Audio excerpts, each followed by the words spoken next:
Assalamualaikum warahmatullahi wabarakatuh. Jawab salamku saudara di dalam hati kalian maupun pada kolom komentar. Selamat datang kembali di channel Siro dan Iman. Kisah kali ini menceritakan tentang perjalanan luar biasa seorang Yahudi yang mencari Nabi besar kita, Rasulullah Muhammad Sallallahu Alaihi Wasallam. Semoga tifa kita semua mendapatkan syafaatnya. Di suatu masa yang jauh setelah wafatnya Nabi Sulaiman alaihissalam, hiduplah seorang pemuda dari Bani Israel bernama Balukia. Ia bukan sembarang pemuda, ia adalah ulama, hakim sekaligus pemimpin yang sangat dihormati di kalangan kaumnya. Balukia adalah anak dari seorang qadhi besar, ahli waris kitab-kitab langit dan harta dunia yang berlimpah. Tapi kisahnya bukan tentang kekuasaan, bukan tentang kejayaan dunia, melainkan tentang kerinduan yang begitu dalam kepada seorang nabi yang bahkan belum diutus. Suatu hari, dalam keheningan ruang penyimpanan warisan ayahnya, Balukia membuka satu demi satu lemari dan peti-peti tua yang berisi manuskrip dan kitab kuno. Di antara tumpukan kitab Zabur, Taurat, dan gulungan sejarah nenek moyang mereka, ia menemukan sebuah peti kecil terbuat dari emas yang terkunci rapat dengan kunci besi. Tak satu pun dari orang-orang sekitarnya mengetahui bagaimana membukanya. Tapi hati Balukia gelisah, seperti ada sesuatu yang mengajaknya untuk tidak menyerah. Ia pun memaksa membuka peti itu dan di dalamnya, ia menemukan sehelai kertas yang bersinar keemasan, disegel dengan minyak misik, zaparon, dan kapur barus. Bau harum menenangkan memenuhi ruangan. Ia membukanya perlahan. Tertulis di sana, dengan tinta cahaya yang tidak luntur oleh waktu, adalah deskripsi makhluk paling agung yang akan datang ke dunia, Nabi Muhammad SAW. Kertas itu menyebut bahwa Allah menciptakan Nur Muhammad dari cahaya kudratnya sendiri, lalu disimpan selama ribuan tahun di lautan penciptaan, lautan zuhud, lautan takwa, hingga lautan syafaqah. Ia diberi bentuk dari sifat-sifat terbaik yang bisa ada pada manusia. Pipinya dari tawadu, matanya dari rasa malu, lidahnya dari kejujuran, tangannya dari kemurahan, hatinya dari riba, dan punggungnya dari harapan kepada Allah. Bahkan nama-namanya disebutkan di berbagai lapisan ciptaan. Di langit ia adalah Ahmad, di bumi Muhammad, di bawah tanah Mahmud, di surga Kasim, di kalangan malaikat Abdurrahim, di kalangan jin Abdurrahman, dan begitu seterusnya. Air mata Balukia tak terbendung. Siapa sosok ini yang belum pernah ia temui, namun hatinya seolah mengenalnya dengan sangat dalam. Ia membaca lebih jauh dan mendapati hadis qudsi yang menyentak jiwanya.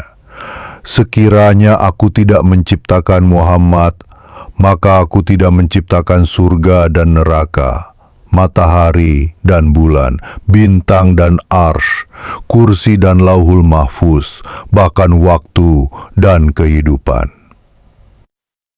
Hati Balukia bergetar. Di sana, di antara tinta emas dan debu masa lalu, ia menemukan panggilan. Panggilan dari seorang nabi yang belum datang ke bumi, tapi sudah mengisi ruang di hatinya. Ia pun segera mengumpulkan Bani Israel dan membacakan naskah itu di hadapan mereka. Mereka semua tercengang. Sebagian menyambutnya dengan iman, namun sebagian lain marah. "Jika bukan karena kau adalah pemimpin dan guru kami," kata mereka, "sudah kami gali kuburan ayahmu dan kami bakar, karena telah menyembunyikan kebenaran ini dari kami." Tapi Balukia tetap tenang. Ia berkata, "Ayahku telah wafat. Biarkan ia kembali kepada Allah. Namun aku tidak akan menyembunyikan ini. Aku akan mengikuti agama Muhammad. Aku akan mencarinya sampai kutemukan wajahnya." Sejak hari itu, hidup Balukia berubah sepenuhnya. Ia tidak mau lagi makan, tidak mampu tidur. Ia hanya menangis dalam rindu. Hatinya seperti terbakar oleh kerinduan kepada Rasul yang belum ia lihat, namun sudah sangat ia cintai. Ia tahu bahwa Muhammad belum diutus, tapi ia tidak peduli. Baginya, perjalanan mencarinya adalah bentuk cinta sejati. Ia mendatangi ibunya dan menyampaikan keinginannya untuk pergi. Sang ibu terisak. "Anakku," katanya, "kau adalah satu-satunya yang kupunya. Siapa yang akan merawatku jika kau pergi?" Tapi akhirnya ia mengikhlaskan dan berpesan, "Jika engkau bertemu Nabi Muhammad SAW, sampaikan salam dariku. Katakan bahwa aku telah membenarkan kenabiannya, beriman kepadanya, dan berharap syafaat darinya di akhirat nanti." Tak berhenti di situ, Balukia mengunjungi kaumnya satu persatu dan memohon izin. Mereka pun melepasnya dengan doa dan pesan yang sama. "Jika kau bertemu Rasulullah, sampaikan bahwa kami semua telah beriman kepadanya." Tak lama kemudian, Balukia menjual seluruh harta benda, ternak, emas, perak, bahkan barang-barang pribadi. Ia menyiapkan bekal perjalanan yang jauh. Namun, yang paling berat adalah perpisahan dengan istrinya. Sang istri dengan air mata mengalir memeluknya erat dan berkata, "Jika engkau bertemu Muhammad, sampaikan salamku. Katakan bahwa aku telah percaya padanya, meski belum pernah melihatnya." Dan maka berangkatlah Balukia. Ia menapaki jalan panjang yang belum ada ujungnya. Di negeri Syam, ia bertanya kepada setiap orang yang ia temui, "Pernahkah kau mendengar tentang Muhammad?" Tapi tak satu pun yang mengenalnya. Ia terus berjalan melewati kota-kota dan desa-desa, mendaki gunung dan melintasi padang pasir. Di batas dunia manusia, ia mulai memasuki negeri yang tidak lagi seperti dunia. Di dasar bumi, ia bertemu makhluk-makhluk aneh, ular-ular sebesar unta yang menyala dengan api neraka. Tapi mereka semua berkata dengan kalimat yang sama, "La ilaha illallah, Muhammadur Rasulullah." Bahkan hewan-hewan dari alam neraka mengenal Muhammad. Balukia bertanya, "Bagaimana kalian tahu tentang Muhammad?" Mereka menjawab, "Setiap sudut neraka tertulis kalimat itu, di lidah api, di batu hitam, di pintu-pintu azab. Bahkan kami yang diciptakan untuk menyiksa makhluk tahu siapa Muhammad itu." Dan ia belum tahu bahwa keajaiban-keajaiban yang lebih besar masih menantinya. Jalanan Balukia memasuki dimensi yang tak lagi dikenali manusia. Setelah melewati lembah-lembah asing dan jurang-jurang sunyi, ia sampai di sebuah tempat gelap dan dingin. Tak ada cahaya matahari, hanya desir angin dan suara aneh dari dalam bumi. Di sana, ia menjumpai sebuah kerajaan ular yang panjangnya seperti batang pohon kurma, tubuhnya menggeliat di antara bebatuan yang menyala. Tapi ketika ular-ular itu melihat Balukia, mereka tidak menyerangnya. Mereka justru menyapa dengan bahasa manusia. "Salam untukmu, wahai anak Adam, pencari Muhammad." Balukia tercekat. "Bagaimana kalian mengenalnya?" tanya dia. Salah satu ular menjawab, "Kami berasal dari neraka Jahanam. Ketika Allah menciptakan kami, setiap dinding neraka telah dihiasi dengan kalimat La ilaha illallah Muhammadur Rasulullah. Bahkan setiap jilatan api menyebut namanya. Kami tahu Muhammad sejak awal ciptaan." Tak lama setelah perpisahan dengan mereka, Balukia melanjutkan perjalanannya hingga sampai ke sebuah gunung besar yang menjulang ke langit. Gunung itu diselimuti kabut dan aroma kayu harum. Di puncaknya ia melihat gerombolan singa raksasa yang duduk dalam barisan seperti pasukan. Badan mereka besar, wajah mereka menggetarkan, dan gigi-gigi mereka tajam. Balukia hampir pingsan karena takut, namun seekor singa bangkit dan mendekatinya. Dengan suara yang berat namun tenang, ia berkata, "Wahai manusia, jangan takut. Kami telah diperintah untuk tidak mencelakai siapapun yang datang dalam cinta kepada Nabi Muhammad sallallahu alaihi wasallam. Seandainya engkau datang bukan untuk mencarinya, kami telah mencabik tubuhmu." Lalu singa itu mengangkat kepalanya ke langit dan melantunkan tasbih. La ilaha illallah Muhammadur Rasulullah. Singa-singa lain mengikuti dan seluruh gunung bergema oleh zikir mereka. Semakin dalam ia masuk ke wilayah gaib, semakin banyak makhluk yang bersaksi akan kerasulan Muhammad. Suatu hari, Balukia sampai ke padang luas yang dipenuhi ular. Di tengah kawanan ular itu, ada satu ular kecil berwarna kuning emas. Ular kecil itu ternyata adalah ratu para ular, makhluk yang ditakuti seluruh kerajaan hewan melata. Ia berkata kepada Balukia dengan bahasa fasih, "Hai manusia, kami semua telah beriman kepada Muhammad sallallahu alaihi wasallam sebelum ia lahir.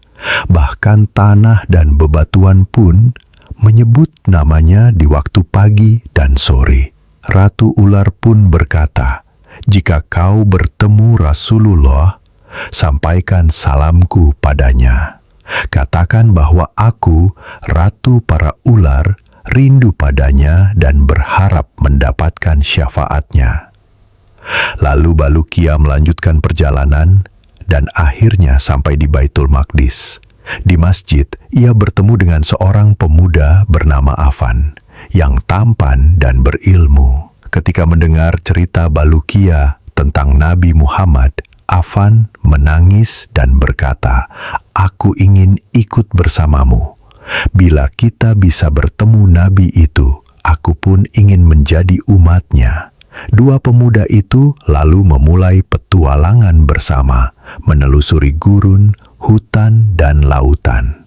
Di suatu tempat yang sangat asing, mereka menjumpai sebuah lembah yang penuh pohon-pohon yang berbicara. Setiap pohon memiliki keajaiban.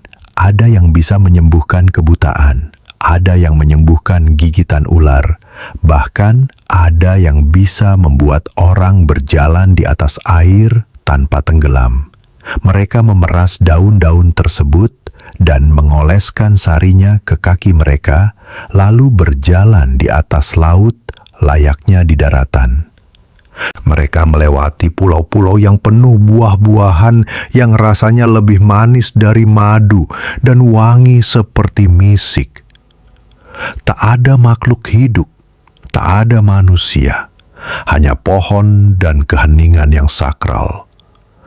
Mereka juga melihat tongkat raksasa tertancap di tengah sebuah pulau, bertuliskan, "Ini adalah tongkat Auj bin Unuk, keturunan Nuh alaihi salam pada hari terjadinya banjir besar."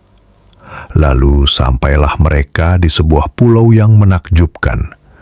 Di tengahnya berdiri sebuah kubah emas, dijaga pintu dari zamrud dan singgasana megah dari yakut.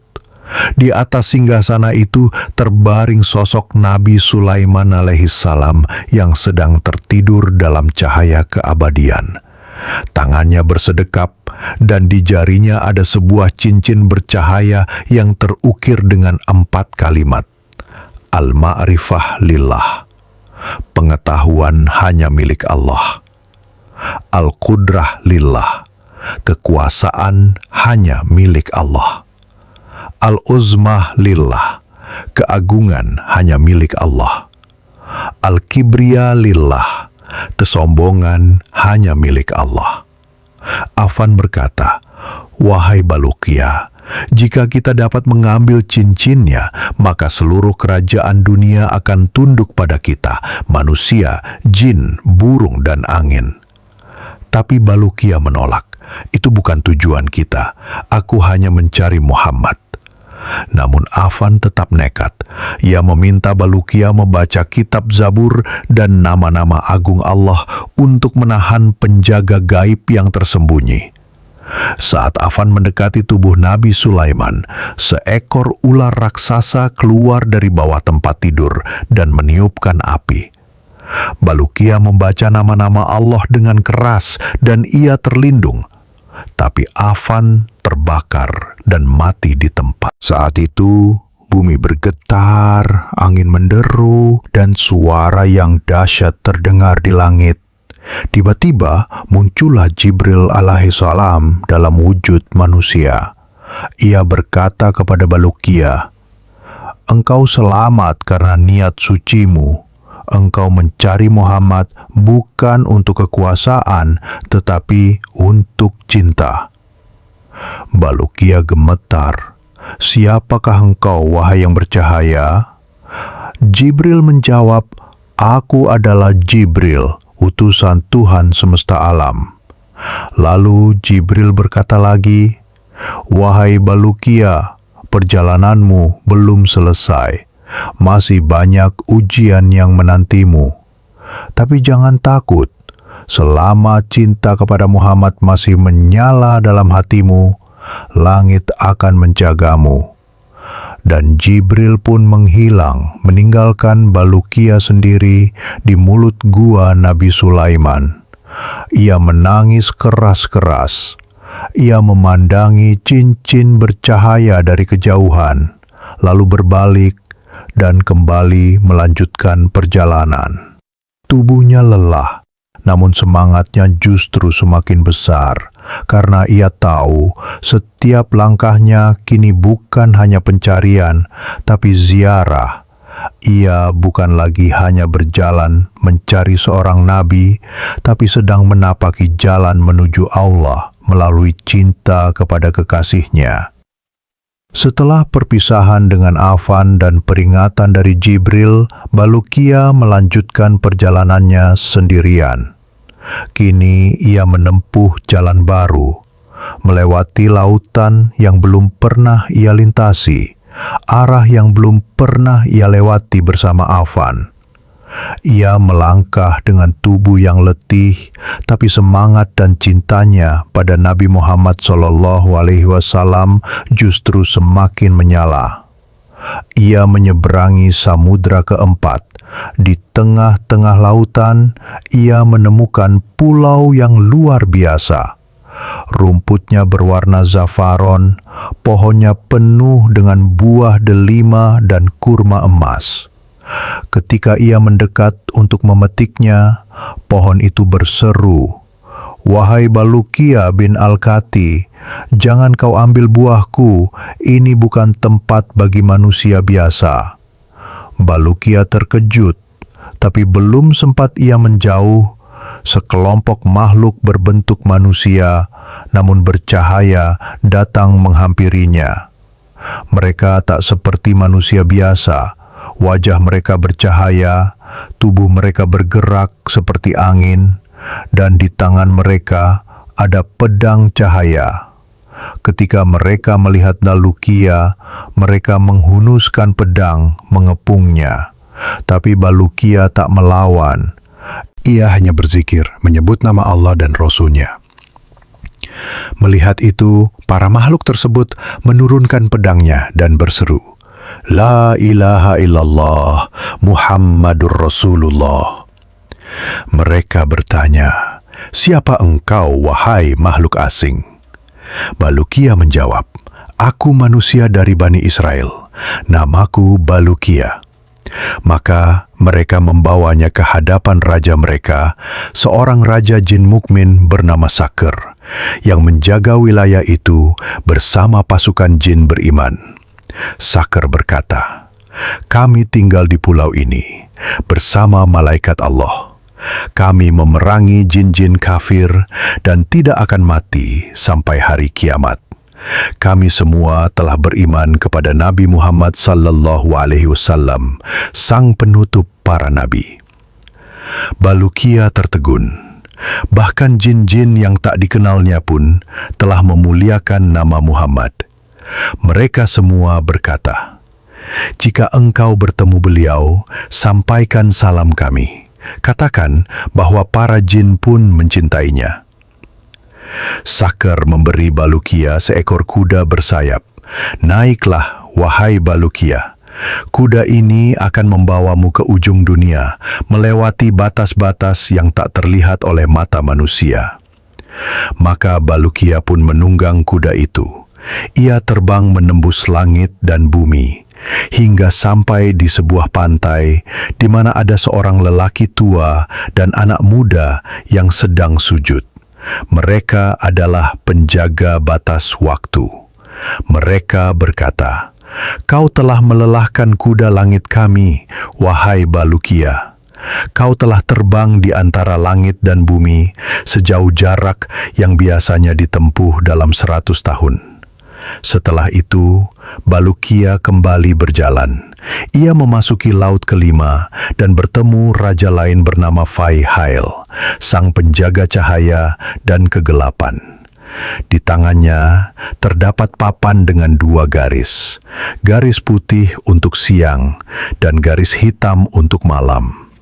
Ia berkata, "Dengan izin Allah, aku bisa menerangi dunia atau menenggelamkannya dalam kegelapan." Lalu Balukia melanjutkan ke laut ke-6. Di sana ia bertemu nama Kuhail, raja yang menjaga angin dan laut. Tangan kanannya menahan badai langit, dan tangan kirinya menahan luapan samudra. Ia berkata, "Jika aku lepaskan satu saja tanganku, niscaya bumi akan binasa. Tapi karena Nabi Muhammad SAW, aku menahannya."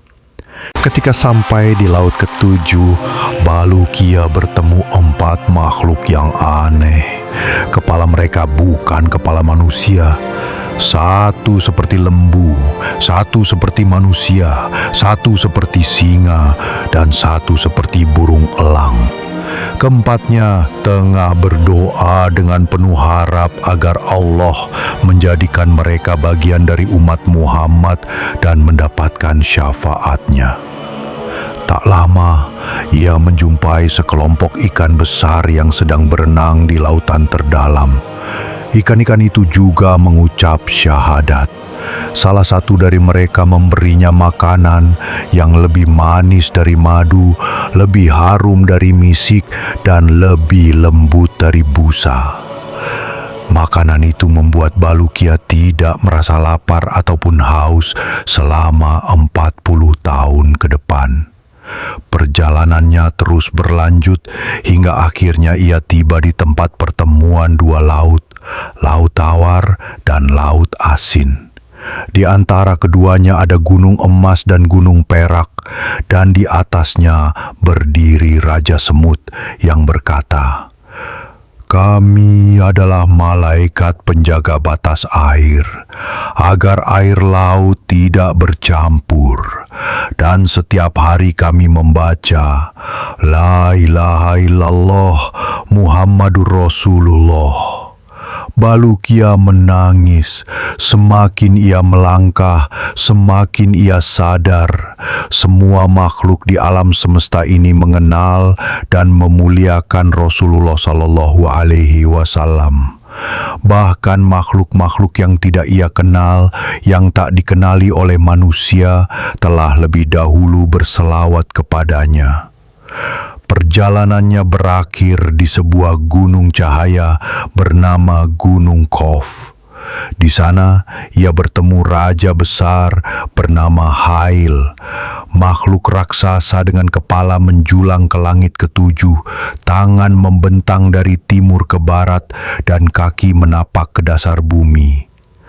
Hail berkata, "Aku menjaga keseimbangan dunia.